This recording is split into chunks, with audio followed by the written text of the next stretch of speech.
Ladies and gentlemen, pay attention. This is your boy, the coach from the WWE. I would like to welcome you to the very first wrestling podcast in the world to take you on a weekly deep dive into classic matches along with legends of the squared circle. Enjoy the discussion. Enjoy the back and forth. There's so much to get into. Ladies and gentlemen, this is The Payoff.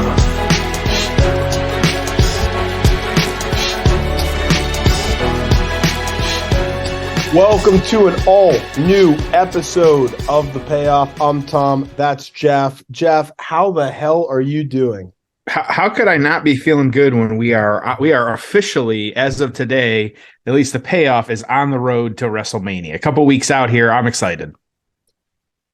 When's the last time you were this excited about the WWE product? Well, man, this is a long time. Like, I feel like it was Attitude Era. Like, we still don't know all the matches. We still don't know everything we're going to be getting, but boy, they are trying to build to something special here, and that's all we can ask for. So it's gonna be an exciting couple of weeks here in the lead up to Mania. I'm really looking forward to it. How about you?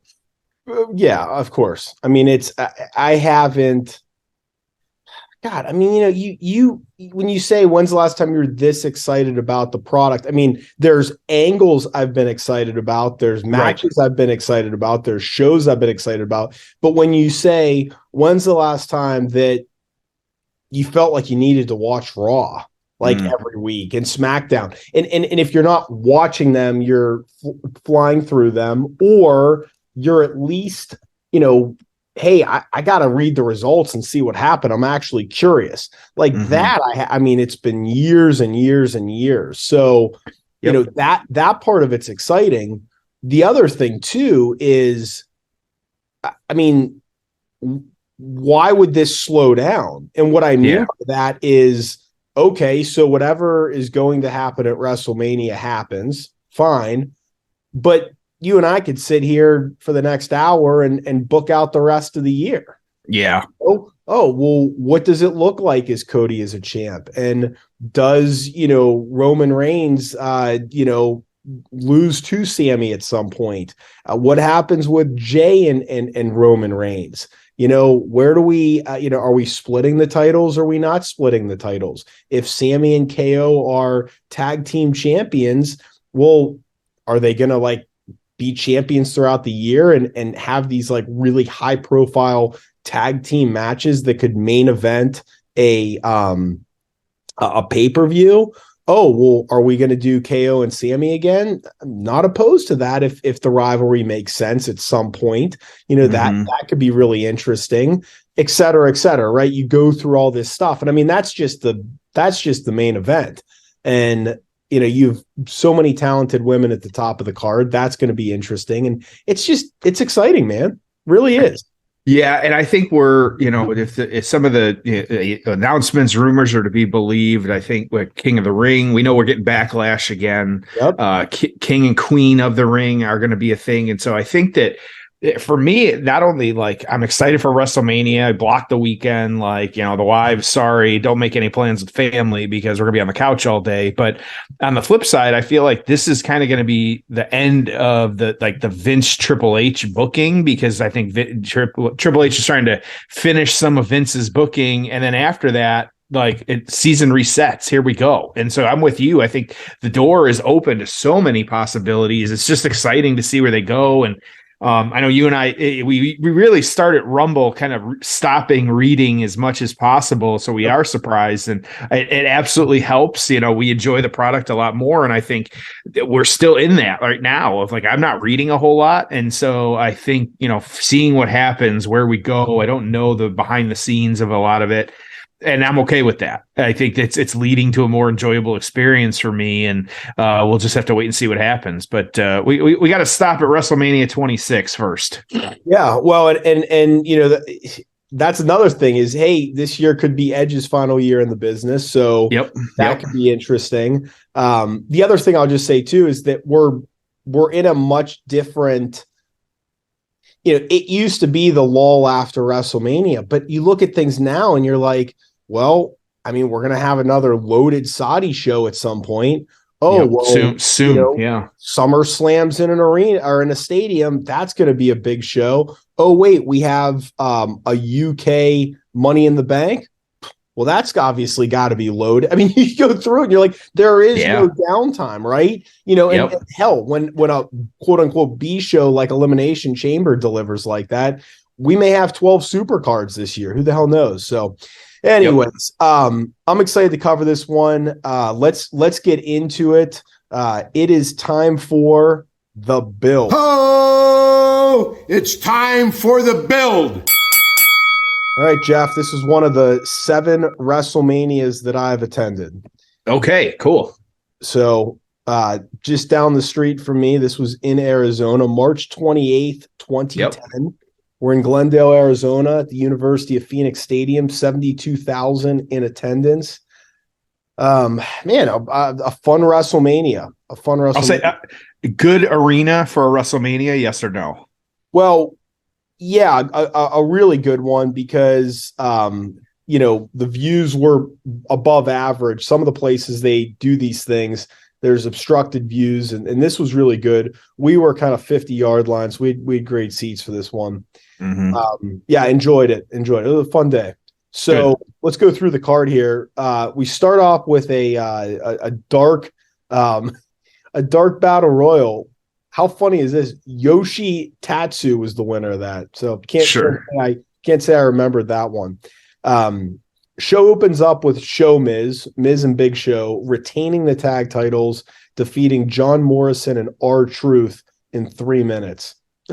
Not the what an opener. Well, and I mean, now we get just banger openers, right? It was I'm thinking of the year where we had, and there's been some great ones, but the year where we had Shane McMahon and AJ Styles. And I remember after that match, it was like, holy shit. Like, I mean, the crowd actually was down for like the match after that because it was just such a hot opener. If you ain't last, be first. Yep. Randy Orton's going to defeat Cody Rhodes and Ted DiBiase Jr. in triple threat. Kind of, blowing off that former group. 13 minutes they went. Money in the Bank ladder match. This one was going to have Jack Swagger defeat Christian, Dolph Ziggler, Drew McIntyre, Evan Bourne, Kane, Kofi, Matt Hardy, MVP, and Shelton. So that's 2, 4, 6, 8. I was counting. Yeah. Oh my God. Okay. That's crazy to think. Yeah. I forgot there was that many in that. Triple H is going to defeat Sheamus. Okay. Sure. No title, just, and I knew they had a rivalry, but kind of just in the middle of the card there. Rey Mysterio defeated CM Punk. Okay. 7-minute match there. Then the 15-minute no-holds-barred lumberjack match. Bret Hart is going to defeat Mr. McMahon. Jeff, this was not good. No. No way. I wanted it to be good. It was not good. You could have heard a pin drop during this thing. I get what they were trying to do, but then we had the match we're going to cover, Jericho and Edge. After that, a 10-diva tag team match. Alicia Fox, Layla, Maurice, Michelle McCool, Vicky Guerrero defeating Beth Phoenix, Eve Torres, Gail Kim, Kelly Kelly, and Mickie James. 3 minutes. And obviously, most of those women were supremely talented in the ring, but just different era. Semi-main event, John Cena is going to defeat Batista by submission to win back his championship. Who knows what reign that was, but he gets the title back. And then the main event, Taker defeats Shawn Michaels. Shawn's career is over. That's how we end this show. I actually didn't remember that being the main event. But anyways, that was it. We'll watch that at some point. So that's your card. It wasn't a great WrestleMania. It really wasn't. I mean, it was, I'm a Sean Mark. I was disappointed he lost. Honestly, I held out hope he was going to win the damn thing. So that's it, man. So storyline standpoint, how do we get to these two Canadians in a title match at WrestleMania? Yeah, this one's weird because you would think one, we do have that Undertaker Shawn match in about 4 or 5. I forget, we do have that one on our schedule, so we're going to come back to this WrestleMania and talk about that match too. But yeah, it was almost weird the placement of this match, like kind of, especially with the build that it had, and then to put it like. Sorry to say it, but before the women's bathroom match, like that was how this was there. And so maybe they did it there to, keep it high, and maybe they had higher expectations for the other matches, but to not, it's just maybe a shuffling of the card might have helped a little bit. And maybe Vince wasn't so high on the Brett stuff at that point. But in order to kind of get to this one, so if you remember, it was the Bash in 2009. You actually had Edge and Jericho. They had been a tag team for a little bit, actually. So they had been working together for really I'd say about 10 months before this show actually went off, winning the unified WWE Tag Team Championship that night. And so there was actually I had a little bit of time here. I was watching the promo before the match on this one, and this was part of what they were selling on this match was them winning the tag belts, but then also Edge legitimately getting hurting his Achilles tendon, having to get surgery, and so he was out for a little bit. At the time, it was, they were saying maybe, mid 2010, like after this Mania is when he would come back. But it was actually Royal Rumble of 2010 that he came back. Now, after Edge got hurt, Jericho playing the heel on this one, actually using his opportunity of winning a Slammy award to thank Edge for getting hurt because Jericho was the one that was carrying the team anyways. And so, the worked awards proving that the Slammies are exactly that, but also great way to do it. Like if anybody can, like knowing what we know about like today about Jericho, to be like, hey, thank you for getting hurt because I'm better than you. Like I'm the reason that we were the tag champs anyways. Like great way to kind of, push that angle and do that. And so he was talking smack that whole time, but Edge, and this was before Edge came back, but then, like I said, Edge coming back at Royal Rumble, actually being the one to eliminate Chris Jericho in that, and then Edge going on to win that Royal Rumble in 2010. So and at that point, as they had started doing at this point, getting the opportunity, either the WWE Championship or the Heavyweight Championship at Mania, didn't make it clear right away who he was going to go at or what belt he was going to go after. But then it was an Elimination Chamber actually 3 weeks after Royal Rumble. Jericho actually won the World Heavyweight Championship in that match. And then because Edge had the winner's selection, it was actually the next night on Raw, after all this little backstory of the Slammies and him putting Edge down, Edge actually challenged Jericho for the championship for the World Heavyweight Championship at WrestleMania. And so makes a ton of sense to me. Like nice little build here of just like, we're a tag, we're going to hate each other now for a little bit.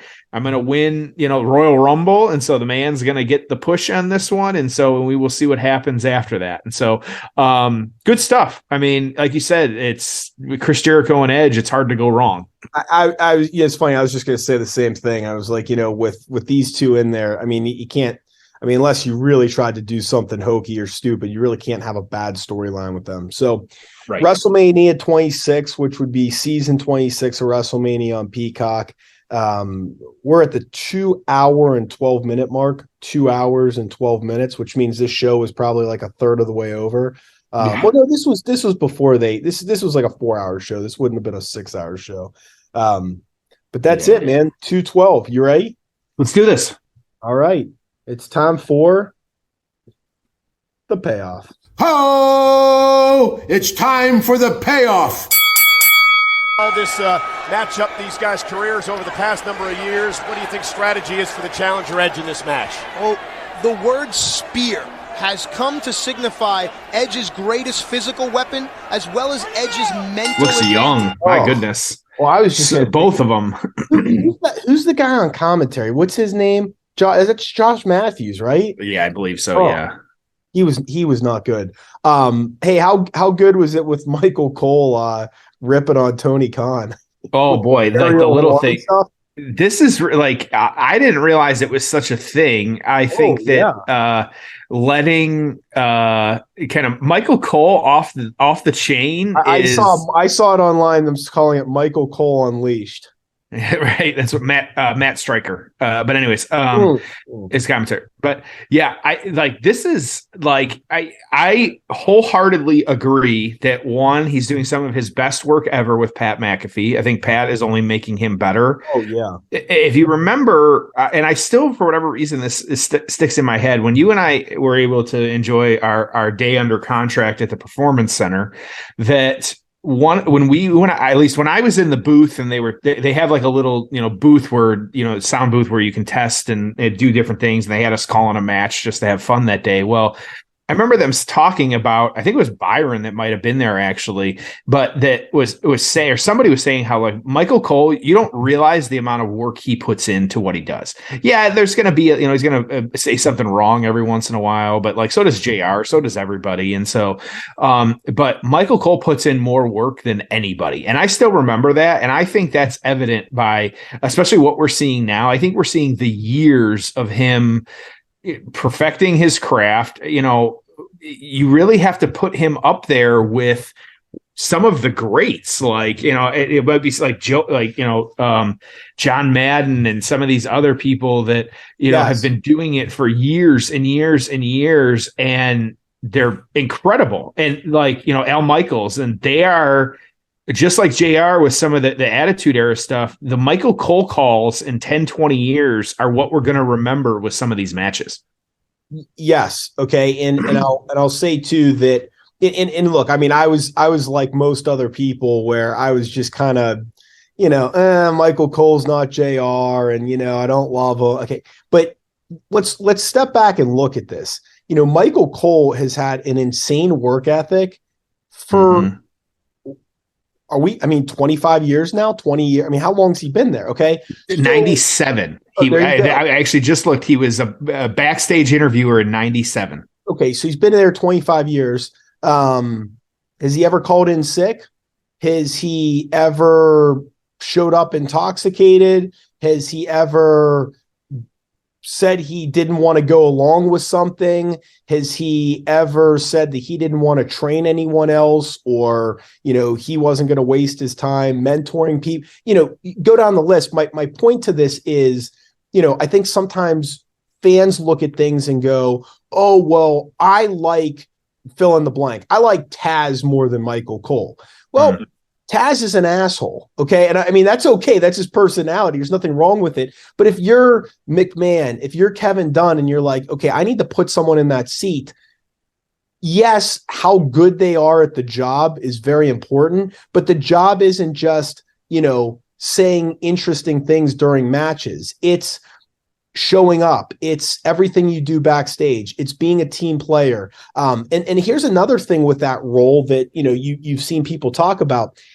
The hard part's not sitting there going, oh, Chris Jericho just slapping Edge around. And gosh, you have to wonder if Edge just is mentally exhausted coming into that's easy. Okay. Mm-hmm. The hard part is M&M's is proud to bring to you, and we're going to be right back after this. I mean, it's all the other shit that happens. And that's what Michael Cole does so well. Calling a WWE event, I mean, the timing and the sponsors and all this stuff that they have to do. And the guy's a professional, and he's virtually perfect at it. So, again, I mean, he's a real MVP of, their company over the past 20 years, and, somehow kind of flies under the radar. But I mean, the dude's a workaholic. Well, and we've all heard the stories of Vince being in his ear, but the other, like you just said, like he's got production in his ear every 10 seconds. Oh yeah, going back in 5, going back in 4, 3, 2, and and he's kind of like cut to this, and then also and I've complained about it. I get that this is how they're supposed to call it. Like they have to, they're not even watching what's in front of them. They're watching the monitors. And they don't do it as much anymore, but it's gotta be tough to literally be in front, have this in front of you happening, but you're having to call what the at home is seeing because that's what you're supposed to be doing. And so, unlike any other Sure, in other sports and stuff like that, they have monitors and stuff like that, but they're kind of watching what's happening on the field. They've got people in their ear too. It's the same type thing. I know when we were, I enjoy watching Detroit Tigers fan or Detroit Lion, or this was the Detroit Lions, and they were showing handing them like Post-it notes. Like they had those broadcast people that you hear on the radio have 10 people around them giving them notes and research. Like it's Michael Cole out there. Like, I get it if he calls, he says 1996 instead of 1997 and Twitter goes ape shit. Like, we do it too. Like, it absolutely happens. And so, props to him, though. Absolutely. Really good match so far. I mean, just completely nonstop. Yep. Little inside, little outside. Yep. If Edge retires without having been champion, obviously – he had the feud with Roman Reigns, Roman, Daniel Bryan, three-way match. If Edge doesn't win the title, does that lessen his return a little bit? Do you not care at all? No, I don't personally think so. I think the fact that he came back at all is the story. I think that pop, I still watch, if I'm on lunch or something, and I'll still watch that return pop because I even enjoy the backstage stuff like that. That's just absolutely insane. And so I think that's just an unforgettable moment that, we'll kind of always be able to enjoy. And so, and I think that he, when he had the feud with Randy Orton, when he came back to kind of put a bow on some of the stuff that had been happening, over the years with him, I think that feud just happened at a bad time because it was during the pandemic. They were, they had that really, really long match at the Performance Center, if you remember, where they were backstage and it was 46. People did not like that. It did not bother me. I mean, it was long, but that didn't bother me. No, and that beating the hell. I mean, it was fine. It was, they were all over the place and stuff like that. So I thought it was okay. And so, but I think that just when it happened, if you had a crowd reacting to that match, I think it would have been a totally different scenario. But it happens. That was the world we lived in at the time.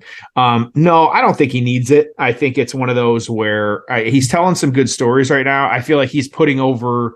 I wish that it had ended. It needed to end at Elimination Chamber, but I think that the feud that they're having, Edge is getting over Rhea Ripley, and she's getting herself over too, but he is helping and having these matches with these people that otherwise I think to myself, okay, what would Finn Balor be doing right now? Yeah, what would Damian Priest be doing right now? Maybe you break Rhea off and there's the Dominic and the Ray stuff, but we haven't seen Ray in a long time. So it's really hard for me. I feel like he's doing the job. He's going to go out on his back and it's great to see. And then also he's getting some matches with, Beth gets involved as well too recently. It's great to see that as well. They're telling all the pressure on the ankles and lower back. Edge can see the World Heavyweight Championship. Got the walls locked in. Yep. And just think the pressure that's also really good. They're telling I think that he's telling the stories that he wants, that, Beth is helping people get over as well too, that, I think he's going out his way, which is really good to see. Is there anything else? I agree. Is there anything else you need or want to see him do before he retires? And then the second part of the question is there a natural opponent or venue or way that you think he should go out? I definitely probably somewhere up in Canada. I don't know what the pay-per-view schedule looks like, but I'm sure if they could get something up there. I think just having Detroit's basically Canada. Right. Yeah. Pretty much across the street. Yeah. Literally across the street. So, a tunnel or the bridge. So, yeah, I think that maybe coming back to the Randy Orton stuff, because we haven't seen a lot of Orton. And so I think that, especially after all the Matt Riddle issues, I think that that's one where tell that story again. You would think that that would probably be a low, a low stress kind of feud that the two of them could do. If Edge just kept saying he has said 2023 is his last year. And that's what I thought too. Cause I was even thinking, I'm man, if you feel like you have, if you want to keep doing this, I wouldn't even be opposed to a rated RKO tag team for a year, and you guys pop up, do maybe a match a month type thing. But again, I don't know how much longer he wants to do it. You still have to stay in shape, even if you're not, right, wrestling that often. But I was like, that could work too. I don't know if there's any. I mean, Christian's in AEW, so I guess you're not gonna see. And unless Tony lent him out, I mean, you're not going to see those two. It's a shame, seeing those two tag together one more time could have been interesting. I mean, because I think back, like what he had a lot of like Kurt Angle, but that can't really do that either. I saw recently Kurt Angle's going back for surgery. Yeah. He had some incredible matches with Cena, but he can't really do that either. I mean, that's a tough one too. Hardy, both the Hardys are gone as well too. No, I feel like I'll tell you one thing I thought for Edge was, maybe you just him and Cody shake hands and have a match to see who the better man is, kind of a babyface match. That would be interesting. Yeah. The kick to the skull. Whew, laid him out there. But no, I thought him and Cody, do a backlash match with the two of them, right? Just give me one match. Hey, let's just see who the better man is. And that wouldn't be the way Edge goes out, but I mean, I thought that would be a nice match at some point this year. Anyways, just kind of interesting to think about. But is there, because you asked me that, I'll ask the same to you. Like, is there going to be something missing if he doesn't get the belt? Well, there's two couple thoughts to that. No, I mean, I'm kind of a mark with that stuff. Like for instance, and really one of the parallels, is Shawn Michaels' return, right? Comes back out of nowhere, never thought you'd see him wrestle again type thing. Shawn had a very brief title run. I would have liked to have seen him have the title more. And, but again, when does Edge have that title run because of this Roman Reigns thing? Now, the question is, do you think there should be two world titles? Yeah. We'll find out after Mania. Because if there's two world titles, here's the thing. If there's two world, and I was always a proponent of one guy, one girl, who's the guy, who's the girl, it's Roman and it's Charlotte, whoever, right? And put them on both shows and make the world title mean something. And I still think I lean that way.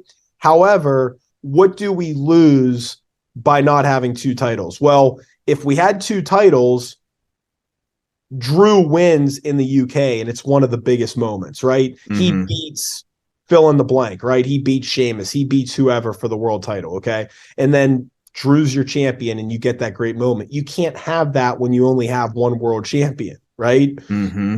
And you don't want to flip the title all the time, and you're in the middle of this program. So, if you had two titles, Cody wins one night, but maybe Roman retains the other night. Maybe you continue to tell this Roman story, or maybe, Roman loses to Sammy as opposed to losing to Cody.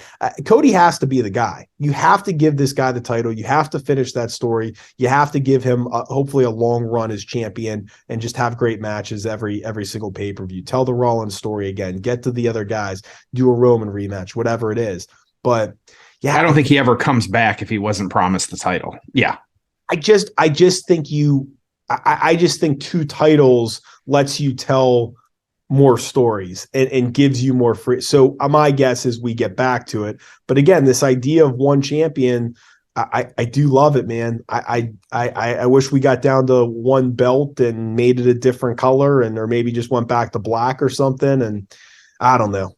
So. Well, and I think to your point too, and another way to phrase it is people aren't getting as many opportunities if you don't have that many belts. Like, yes, is there an oversaturation of belts? Yes, but also people aren't getting opportunities to challenge for those belts if you only had like the universal title, if you only had the heavyweight, the world championship. And so I think that doing that, okay, so I think it'd be better if Roman only had one belt, because then, you're getting some story, because it does kind of get lost right now that he's okay. So they hold up both belts. Heyman walks out with both, whatever. Like, it's a good visual, but like also like, there is like you said, you could have had Drew win a belt. Like, you could have done something like that. Like, and there's a lot of people that don't need those. Like, Brock doesn't need a belt. Watch out! And Jericho took advantage. Jericho hits Edge with the belt there. Yep. A wonderful belt. Yeah. Looks to Ref take recovering. advantage. Close to the cover. Hooks the leg. Got him. Kick out. Kidding me? Close. Even surprised me even. Yep. This one too, obviously the main event was the bigger deal on this card, but arguably, but I didn't really remember this match when I was kind of going back and looking through it. Part of it was, it's hard, with Edge and kind of, who knows what the future holds for him. I think this is it's just a good match to pick though. Yeah. And of course Jericho doing a great job of playing the heel here. Yeah. I mean, I guess we have no end in sight as to when Jericho is going to retire, right? Boy, the guy, he keeps putting it, like we've said, give him a stable, let him the stable get over, let him kind of fight it out. Like there you go with the code breaker. Here's your winner and still the World Heavyweight Champion. I know Jericho marches to his own beat, but man, you gotta hear that song at a WrestleMania one more time, right? Mm-hmm. I think that he will do the time. I think once he is comfortable, I feel like we do have some younger stars in AEW, kind of, not even younger, but some people that can fill the void of Le Champion. But yeah. All right, let's get to the aftermath. Ho! It's time for the aftermath. Initial thoughts. I enjoyed this more than I thought. This was actually the story, there was not a ton of story leading up to this one. It was a good story, but it didn't need a lot. But then also you got two just incredible performers in the ring. This was bell to bell. Like there was no downtime. Like, you had the occasional like sharpshooter, kind of hold or something like that. But otherwise, like this was nonstop the whole time. I thought this was a pretty good match. How about you? Yeah, I liked that it was just kind of a nonstop little 14 or whatever minutes. Big fan of it, man. No complaints whatsoever, and I agree. Better than expected. Yeah. So kind of on this one, we got a brawl happening now. Your Edge is kind of taking out Jericho a little bit, and so kind of wrestling, kind of pulled the top off the commentator's table. So here we go with that. Is that the Spanish table? Yeah, it's still there. So it's time. So it's actually the aftermath on this one, kind of very quick kind of escalation here, that it was actually SmackDown, the next SmackDown after this show, Jericho coming out to cut a promo, kind of the fact that he had beat Edge at this one. But then you had Edge coming out spearing Jericho on this one.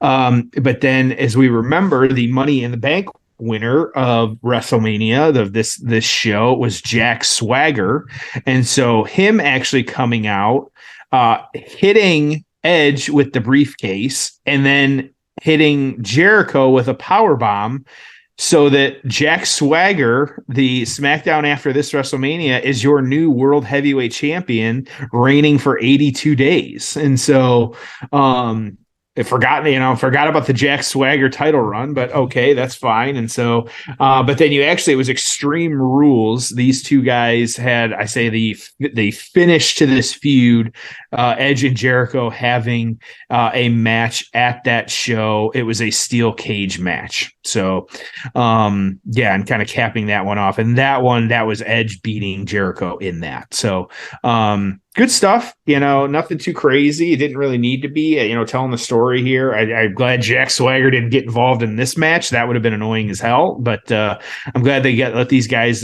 give it the time to breathe and just have a good match. And so, where we're at on the rankings on this one, Jericho number 5 in 2010. You've got Edge at number 18. The best match, the Observer Newsletter, their poll on this one overwhelmingly was the main event. It was 468 votes to 24 for this match. And so it was, kind of crazy in that sense. I will say, so this match taking place immediately after the Bret Hart and McMahon kind of angle, I guess, if you will. And so the write-up on this one, the crowd was dead early here. I think they still couldn't figure out what they had just saw previously. First big spot was Edge shoulder blocking Jericho off the apron into the announcer's table. Edge came off the apron with a clothesline. The first of the big matches to live up to what it should have been. Post-match saw them fighting on the announcer's table, and Edge ran across one table and speared Jericho at the end of the Spanish announce tables, and they both flew off the table and crashed through a gimmicked barricade. It looked like a nasty landing. 4 stars. So, Tom, what are you thinking on this one? They got 4 stars on this, both just great competitors. Where are you going to? What score are you going to give them? I mean, I got this thing at a 6.5. Okay. There's nothing remarkable about it. I mean, really solid stuff, but in the grand scheme of things, forgettable. So 6.5 for me. What about you? I'm sitting at a 7 because I was pleasantly surprised by how good the match was. So I'll give it a little bit more just based on that. But I think overall, yeah, it was nothing crazy, tight little story. Like, it wasn't, anything that we unmissable necessarily, but it was a very good wrestling match, and just one where you just want a tight little story and a good match between 2 great competitors. This is definitely one to go back and check out. But yeah, 7 for me. So sounds good. Yeah. Easy enough, man. Good episode. We got we are on the road, man. I'm excited. We got a really good one next week. Oh boy, the next couple weeks we got a couple good ones, and so it's WrestleMania season. How could we not have some just phenomenal matches? And so next week is probably one of my top 3 matches ever. And so even though it's a more recent one, I'm extremely excited to cover a little takeover action here. And so that should be exciting. And so, yeah, just it's WrestleMania season. How can you not be excited about all of it? Love it. All right. As always, thank you for listening, and we'll see you next week on an all new episode of The Payoff.